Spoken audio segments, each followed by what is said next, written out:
পোকে ধৰা চাউল গোহালি ঘৰ সদৃশ বিদ্যালয়ৰ কোঠা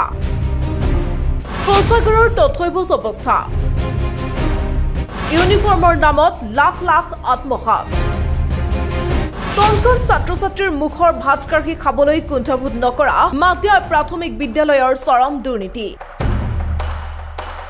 কাইলৈ নতুন চৰকাৰ গঠন হ'ব কিন্তু নতুন চৰকাৰ গঠন হলেও হলনি হ'বনে কিছুমান চৰকাৰী অনুষ্ঠানৰ বিষয়া কৰ্মচাৰী দুৰ্নীতিৰ বেখাপাতি হুৱে বাৱে ধন চপাই নিজৰ পকেট গৰম কৰা আৰু আনহাতে কণ শিশুৰ ভোকৰ ভাত মুঠিও কাঢ়ি খাবলৈ কুণ্ঠাবোধ নকৰা কিছুমান বিষয়া কৰ্মচাৰীৰ চৰিত্ৰ হ'বনে হলনি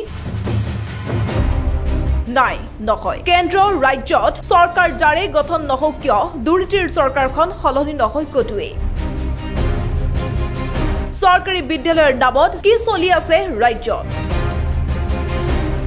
চৰকাৰী বিদ্যালয় নহয় ধন ঘটাৰ কাৰখানালৈ পৰিৱৰ্তিত হৈছে নেকি চৰকাৰী বিদ্যালয়সমূহ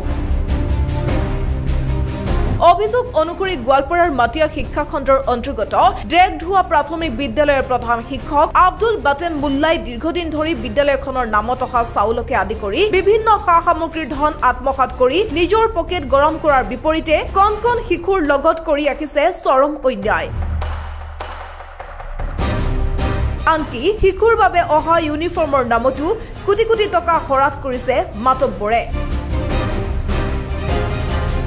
কিন্তু সকলো দেখি শুনিও নিৰ্বিকাৰ ভূমিকাত জিলা প্ৰশাসনৰ লগতে ৰাজ্যৰ শিক্ষা বিভাগ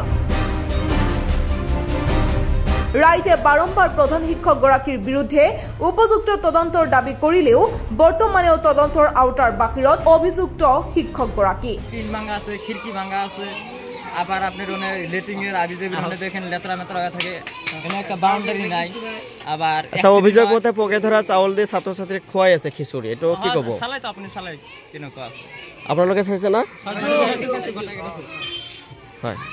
এবাৰ চাউল খোৱাৰ পিছত যেতিয়া পেটৰ বেমাৰ হ'ব কোনে দায়িত্ব ল'ব এই কোন ল'ৰা ছোৱালীবোৰৰ বুজিলে তো মাস্টাৰে চাবা লাগে না বুঝলে